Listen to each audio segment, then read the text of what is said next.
The rain was falling from the sky. It was impossible to hide from it if you were on the street. But the protagonist was lucky, because at the moment he was at school.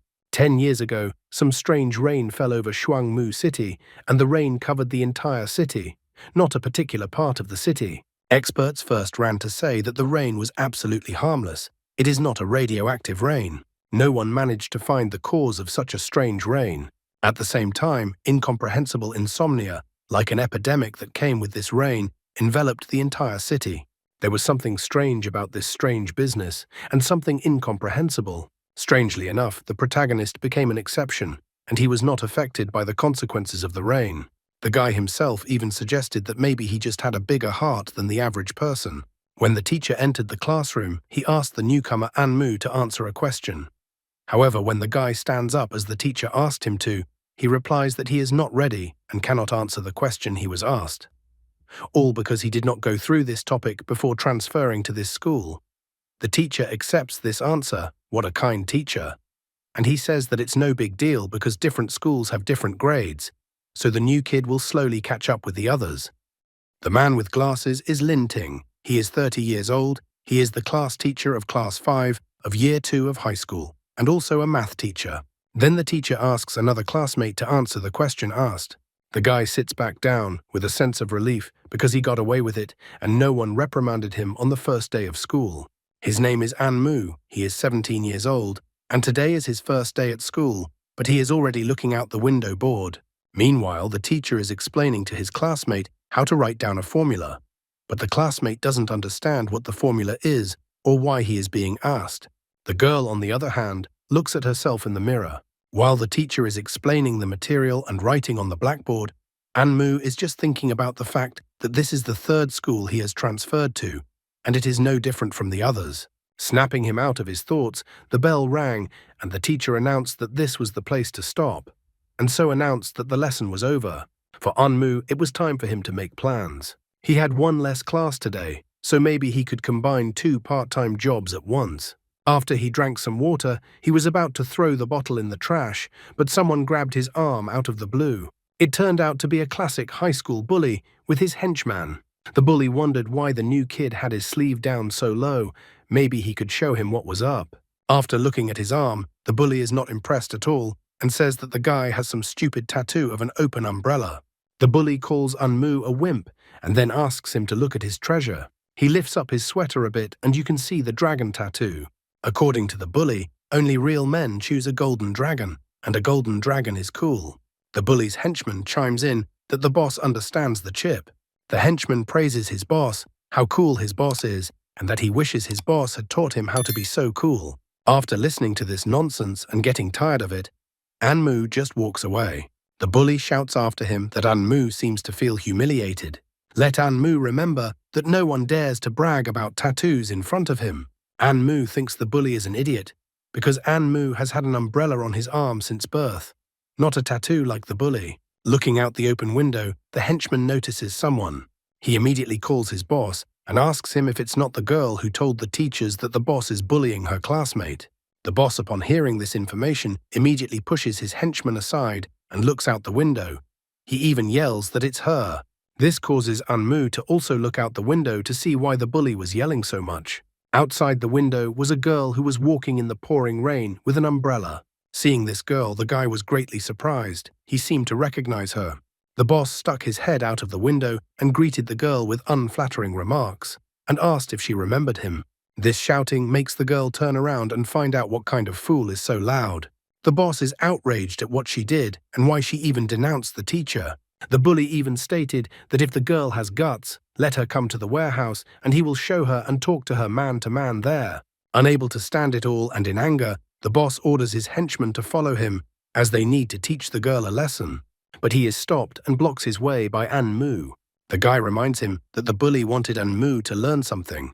So the guy suggests that the bully deal with him right now. Boss is already just overflowing with anger, about to get steam coming out of his nose. The boss reminds him that he asked the guy to keep his sense of self-importance to himself. Looks like the boy's in trouble, so they head to the warehouse. A moment later, however, the boss, a real man with a golden dragon, is already kissing the floor, and he's also missing a tooth. The boss's henchman was also lying on the floor, and Mu's foot was on the henchman's head. The boss's henchman admits to Anmu that he was wrong and apologizes. Looking down and pressing his foot into the face of his boss's henchman, Anmu orders that that girl they saw in the school playground should not even be approached, or better yet, that they should not even dare to look in her direction. If those two fools didn't understand him and only dare to disobey him, they won't get off so easily next time. He even thinks he's cool at times. Anmu is even glowing at this moment. The boss's henchman understands. He is surprised that Anmu has such a powerful body and how this is possible. Anmu claims it's all due to his restraint and something else. Anmu orders them not to tell anyone about what happened, as he doesn't want any trouble. All the men's conversations are interrupted by the appearance of a girl who seems to have put her umbrella in her locker. The guy is surprised at her sudden appearance, and the girl catches such a sight before her as two hooligans lying beaten, and Anmu towering over them. With a look of utter disdain, as if they were cockroaches, the girl looks at them and wonders if the third guy is in on it with them. The henchman hesitates for a moment, and since she's curious, coughing, he's all brimming with enthusiasm and introduces the newcomer to the girl, that the girl got it right and he's with them. This guy, who stands behind him with a calm look like the smoothness of water, but fierce like a lion, is their new brother. Anmu didn't expect to be dragged into this case at all, and was very surprised by what he heard. However, the girl was furious because they had already formed a gang. She thought that after last time, the teacher had explained it to them properly. Since the teacher couldn't explain everything clearly, she decides to do it herself. She takes a swing with her right hand and hits the wall, which even caused a crack in the wall. Looking at all this more closely and realizing the whole situation, the guy with a bleeding nose informs Anmu that he didn't want to say this. But in fact, today the third grandfather of the second uncle on his mother's side had a son born. So he has to say goodbye and leave. After grabbing his boss, he even finds the strength to pick up the boss and run away with him. Because of this, Anmu and the fierce girl and boxes with all sorts of junk are left in the warehouse. The guy is surprised because just as he suspected, it turns out to be her. He didn't expect to see the girl again after so many years, or to ever meet her at all. He wondered if the girl recognized him, even thinking she recognized him, but shy, also his hair. Besides, the book he read said that girls love irony, and their facial expressions are usually the opposite of reality. He doesn't know if he's ashamed, but he's definitely embarrassed, especially after so many years in which they haven't seen the girl. He even wonders if she'll blame him for wiping snot on her clothes once upon a time. He should have sucked up the snot then. Strange thoughts visited him, but he finally decided that he should start by breaking this atmosphere of awkwardness by trying to greet the girl politely. He stares at the girl so intently that even she couldn't help but notice his strange look. The guy himself acts like a normal guy. He tells himself not to worry, not to be nervous, and not to act like a fool, especially in front of this girl. He ends up doing what he asked himself not to do. All bright and smiling, he asks the girl if she is a fool. There is a lightning-fast response from the girl, who slaps the guy, and he doesn't even realize what he just said in the first place. Having recovered a little after the blow, he asks the girl to stop, because she misunderstood him. But the girl can't stop. She pounces on the guy and makes a slash, telling him what a freak he is. But the guy dodges with a dexterous movement, and there they are at a small distance from each other's faces. The guy again dodges her blow. He asks the girl to listen to him, that he didn't know those two bullies. The perky girl is not satisfied with this answer and asks him not to play dumb. However, their argument is interrupted by an automatic patrol car, which is designed to protect public order. It starts scanning the situation, catching the young people in a rather strange pose. The car concludes that Anmu, a second-year high school student, Class 5, and Bai Anzhe, also a second-year high school student, Class 6, have been found, and adds that lovemaking has been detected in the second-floor warehouse. The guy, hearing such words from the car, greatly surprised and all blushed, from the fact that he has with this girl love actions. The appearance of the car and the statement that follows makes the girl stop. She asks the guy to stay out of her sight again. Jumping off the rack of boxes, the guy only states that he was only trying to talk to her. In his mind, he thinks disappointedly that it seems the girl doesn't remember him at all. As if to illustrate that the guy is frustrated, it's still raining outside and it's not going to stop. The frustrated guy goes home, walking through the rain and sinking deeper and deeper into his thoughts. After a while, the rain stops. Meanwhile, in some garage or warehouse, which actually turns out to be a house, Anmu's parents are arguing. His father refuses to sell one item, but his mother asks him to end the argument and give her the item, because he's only wasting money. They need to sell it all for the good of the family. The father, holding the star cards, is about to cry because the woman can't even imagine how long he has been collecting these cards. The woman looks in her notebook and agrees with him, but she knows that the cards have gone up in value and can be exchanged for a used electric car.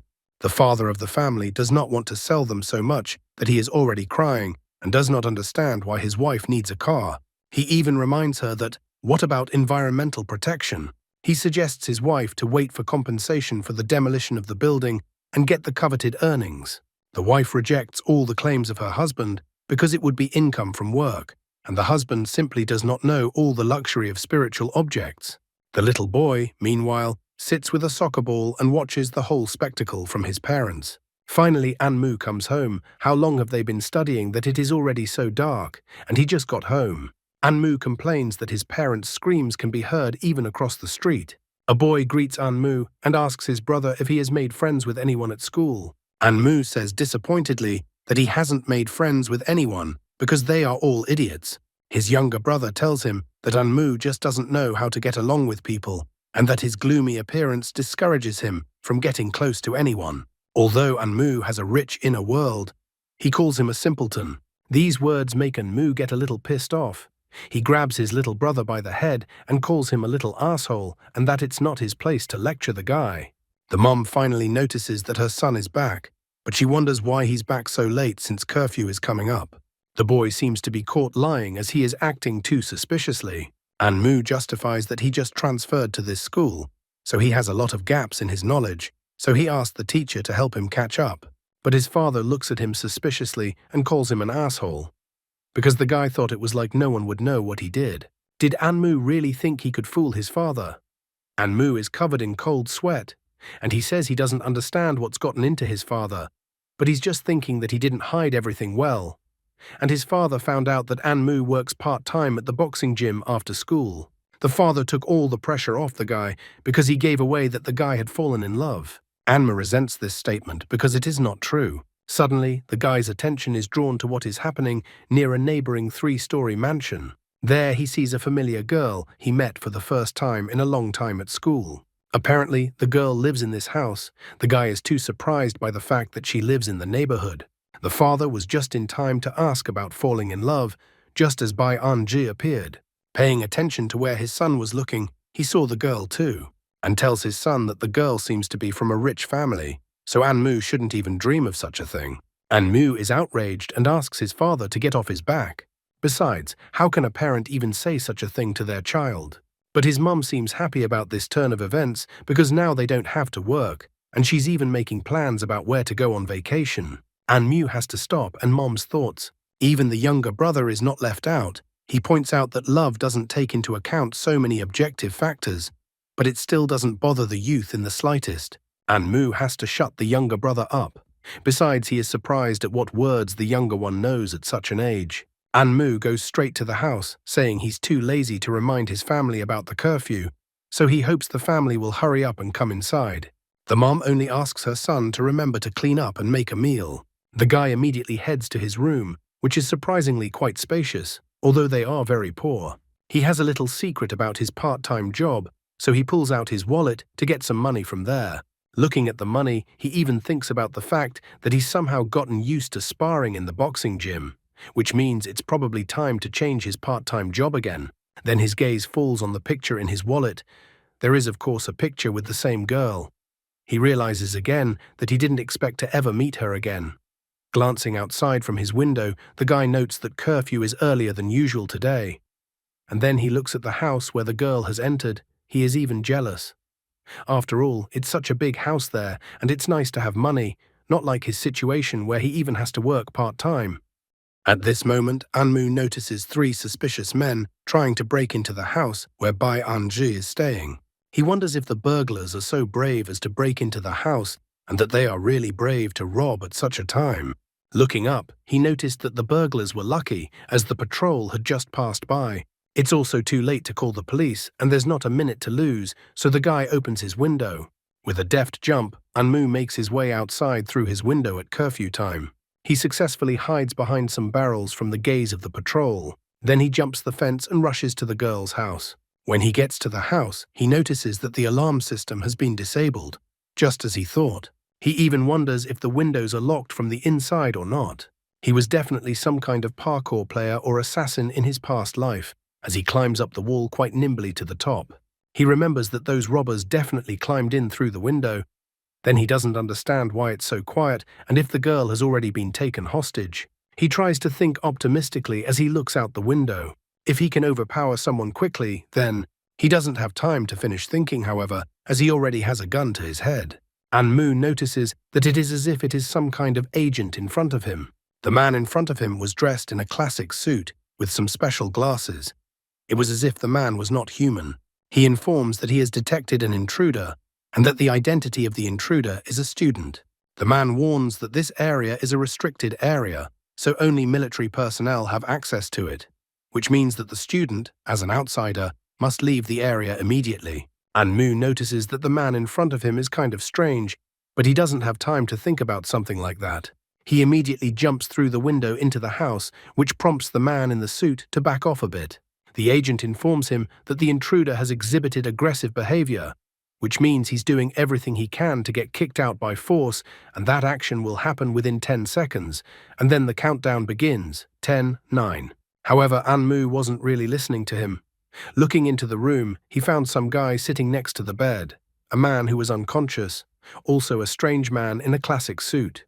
And in the midst of all these strange individuals, there was Bai An-ji lying on the bed in the room. Some strange thing was connected to the girl's head.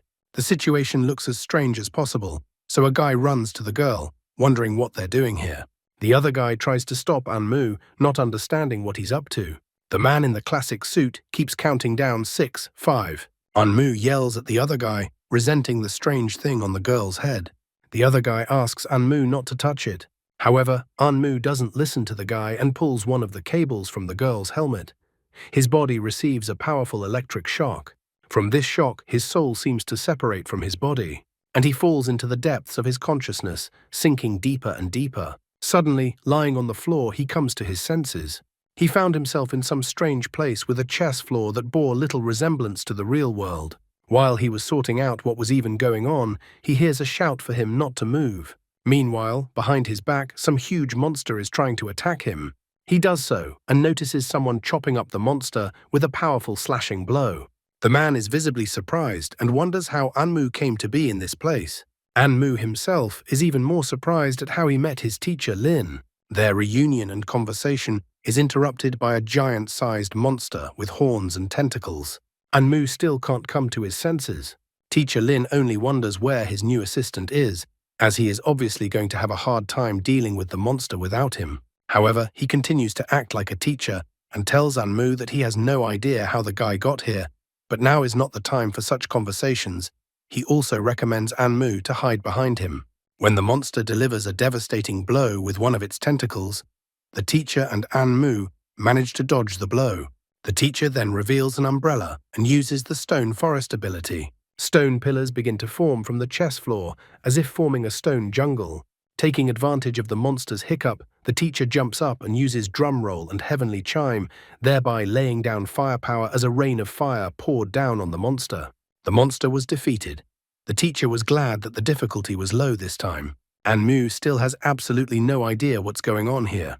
The teacher is laughing awkwardly because the boss appeared so suddenly, and Anmu must have been very scared because of it. Anmu can't wait to find out the answers, so he asks the teacher where they are now.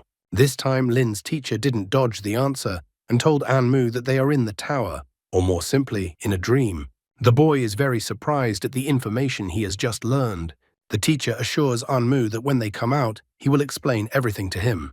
The man is surprised because for some reason, absolutely nothing has fallen off the boss, and is the boss so stingy? But suddenly, the boss's eyes turn red, and he strikes the teacher with his tentacle. Anmu immediately notices that it looks like the boss is pretty smart, and was pretending to be dead. Anmu starts to run towards his teacher, but the man tells him to be careful, as one of the tentacles is already flying towards him from behind. Anmu is not a fast guy, but he can't dodge and the tentacle pierces the guy's right shoulder, and he is surprised again because it hurts so much. If this is a dream, why does he feel so much pain? The monster, on the other hand, is glad that he wounded Anmu and grabbed him. Now it is possible to finish the kid off, but teacher Lin, who is a teacher for a reason, yells for the monster not to touch his student and covers Anmu with his body. The boy tries to help the teacher, but he can't cut off the tentacle that holds him so tightly. Suddenly, a ball of some kind appears in his left hand. When Anmu tries to squeeze this strange ball, it starts to glow. And at the same instant, this whole chess floor tower was illuminated by a dazzling light, and when the light went out, a huge multicolored umbrella appeared in the guy's hand. Are you also wondering what this manhwa is about and whether it's worth doing a sequel? The guy looked at the umbrella that had appeared so suddenly in his hands with disbelief, and he didn't realize what it was. Suddenly, there were some characteristics as well. The umbrella is called Moonlight Umbrella. Its durability is 75 out of 100. Level 1, blood loss mode, and the umbrella is made of spar. Even after reading all that, the Moonlight Umbrella and the fact that it's made of some kind of feldspar doesn't give Anmu any credibility. Since he's in a dream, it's probably some weirdness of this place, so he uses his umbrella lightning fast and chops off the monster's limb. After losing its limb, the boss howled in pain and then went into rage mode. In a fit of rage, he attacks the guy, who manages to block the blow with his umbrella, but the blow was so powerful that the guy was thrown a long distance away. Lying on the floor, he just thinks that he is very lucky that the umbrella was so strong. However, the monster is not good news, because the monster is not only strong as hell, but also incredibly fast. The monster doesn't give Anmu time to rest or think about what to do next. It immediately attacks the guy with its powerful tentacles and its eyes full of rage. For Anmu, it is the same as facing a human being. The most important thing is to understand the monster's actions, and if you can do that, you can predict its actions in advance. So the guy dodges the monster's tentacles, proving his theory. Suddenly, the guy is informed that a passive skill has been activated. Time Leap. As he dodged the attack, which was again directed by the monster in his direction, some kind of field with inscriptions appeared on the floor. This field seemed to be sending some kind of rays around. This field was a clock. The clock appeared around him, and the world seemed to turn black and white. Anmu was too surprised at this sudden turn of events. It seemed to him that time had suddenly slowed down. Turning his attention to the monster, Anmu noticed that the monster's movements had become very slow. Looking at the miracle umbrella that had appeared in his hand a while ago, he suspects that everything happened because of the umbrella. The stones from the destruction left around it abruptly sprinkled onto the floor one by one. Time seems to have gone at its usual speed again. It seems this skill only works for a very short moment. Anmu wished that the umbrella would allow this skill to activate at least one more time. However, the monster, no longer limited by time dilation, attacks the guy again. Anmu manages to dodge the monster's attack, and as it turns out, he manages to activate the time leap skill again. This turn of events leads the guy to believe that as soon as he manages to dodge the monster's attack, time slows down. Anmu is amused by all this, because now he has a chance to defeat the monster. Anmu rushes at the monster without wasting a second. The monster is not going to give up and still tries to attack the guy. However, after this attack, Anmu manages to dodge and time starts to slow down again. Anmu takes this opportunity to grab the umbrella tightly and then delivers a devastating blow to the monster. The poor monster didn't stand a chance. This guy was definitely using cheats. He destroyed an impressive part of the monster's body while time was still slowed down. As soon as time went back to its normal course and the time dilation disappeared, a system window appeared and announced that the boss, Furious Octopus, had been killed. 102 time capsules had been obtained. Looking at those strange inscriptions, Anmu didn't realize what it was at all. The guy finally remembers that he's not alone here and runs to check on his teacher's condition. Lin seems to be fine and did not faint. He has been watching the battle all this time. For him, his student is incredible. After making sure that the teacher is not that bad, Anmu looks at his umbrella. He is still a little shocked, but it seems that thanks to the umbrella, he managed to cope. After taking a closer look at the umbrella, Teacher Lin is somehow very surprised because such accidents are real. As if out of nowhere, a gate materialized. The boy wondered what it was. The Lin teacher asked the boy to help him because they had to get out soon. The teacher would explain everything to his student later. It seems that this world or this dream began to collapse. Everything began to fall into blackness. The number on the gate they need to go through was already showing too. The teacher says that by going through this gate, they will be able to return to the real world. Anmu is worried about something else. He wants to take the teacher to the hospital. Anmu's parents will also be worried when they find out that he has disappeared from home. The teacher reassures the guy, saying that Anmu will be hard to understand. But the teacher is already fine, and the treatment is complete. Walking through the gate, all the guy can think about is that he has entered some crazy world. After going through the gate, he finally comes to his senses in the real world and slowly opens his eyes. However, the first thing he sees is that he is too close to the girl and that they almost kissed. Anmu is startled and jerks back sharply as Bai Anji is dear to him. And then this happens. However, the guy is immediately told not to move. It seems that an officer and a few agents other than the original ones showed up. The officer states the facts that the guy's name is Anmu. He is 17 years old. He is a student who transferred to Shuangmu High School. The officer asks the guy to provide Anmu with a reasonable explanation for his actions. Otherwise, these will be the last words the guy will say. It seems that the case is very serious and of national importance, which is why so many agents have arrived. The officer doesn't even let the guy answer and continues his question. He informs that the guy is adopted at an early age and has a younger brother named An Shi. At the moment, Anmu's family lives in a dilapidated house across the street and is helping the landlord get compensation for demolition of dilapidated housing. The guy really doesn't like the whole issue, but he's overly bold and asks the officer who he is. Stroking his mustache, the man introduces himself as the captain of the 9th Squad of the Qing organization under the central government, and the man's name is Wu Ang. The man's name makes Anmu cringe at the pun Wu Ang or Wang appears, as it is the character for the name of a city of dogs.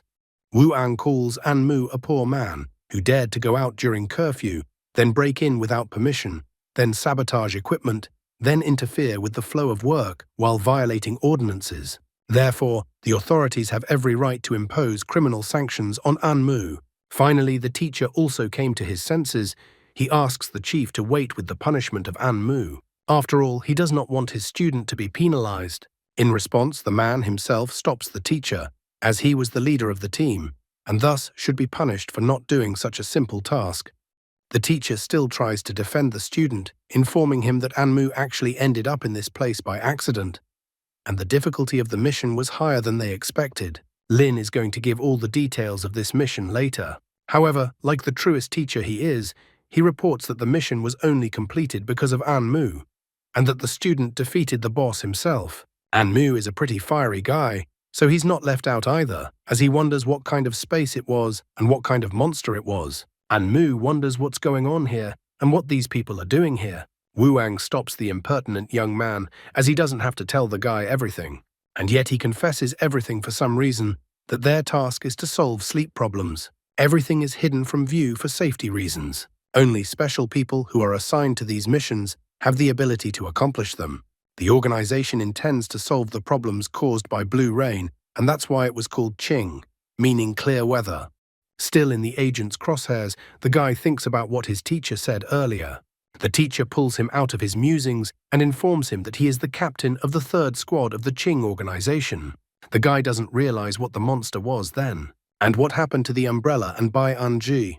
And again, the teacher tells everything at once, actually, to the stranger. He informs that in brief, insomnia is some kind of infection, so they, with the help of special equipment, penetrate into the patient's sleep and kill the monster.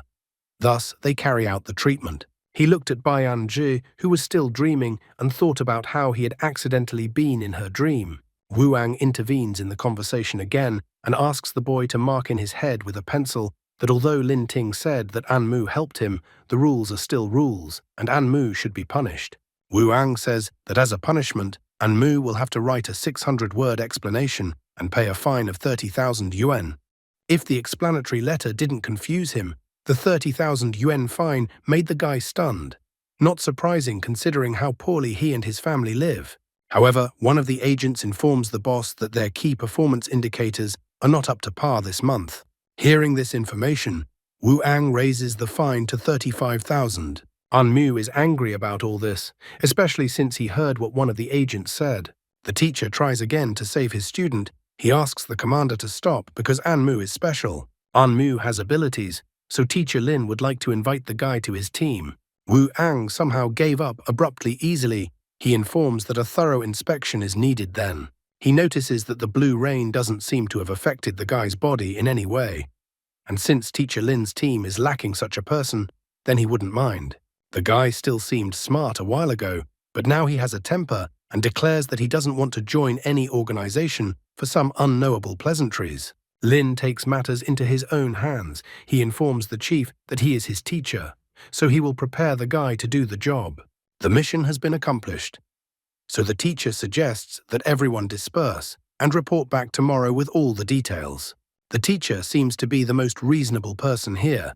He says that the topic is no longer up for discussion and reminds the testy young man that he is clearly not in the right position for his family to be able to pay the fine.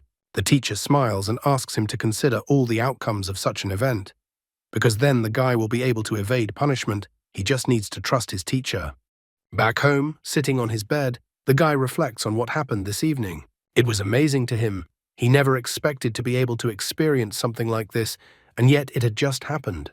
He lay down on the bed and closed his eyes. An-mu planned to talk to the teacher tomorrow and explain to him that he didn't want to join anyone. The guy is incredibly stupid. Age is like that, I guess. He just wants to make money in real life, and that's it. As soon as he thought about money, he looked at his wallet, which contained a picture of him with his acquaintance. Looking at the picture, he thought about the words he heard today: insomnia, treatment, organization, true partner. If this is Bai Anji, then he would agree to anything then. He really isn't who she was talking about. Waking up in the morning, he headed to his new school.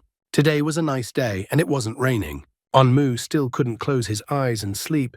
He had the feeling that everything he saw last night was just a dream. On his way to school, he notices a couple of men pinning some student in an alley and trying to take his money. The student tries to confront the guys, informing them that he has an older brother there, so don't let the man threaten him. The man is not satisfied with this answer because the student is a bit off today. Does the student really want to deceive him? If words don't help, then the man wants to use physical force. The student immediately surrenders. He asks to be spared because his mother was sick while he was in the womb, and that's why he thinks he is a brave hero. To the boy's delight, An-mu just passed by. The classmate immediately runs towards An-mu. He is all tears and happy that his brother has finally come. But An-mu doesn't seem to be very happy about this meeting, and it doesn't seem to be the first time it has happened. However, An-mu will help his classmate. Will he join the organization? What happened to Bai Anji after the healing? We will never know, as unfortunately no one else is translating this manhwa, even though this story had such potential. There are already 20 chapters in the original, a 5-chapter translation and a prologue. What do you think of this manhwa? Would you like to see a sequel to this story? And that's all for today. Thank you very much for watching the video. If you would like to see a sequel, please like, subscribe to the channel, and leave your wishes in the comments. You can also subscribe to Telegram to know about new videos. Bye everybody.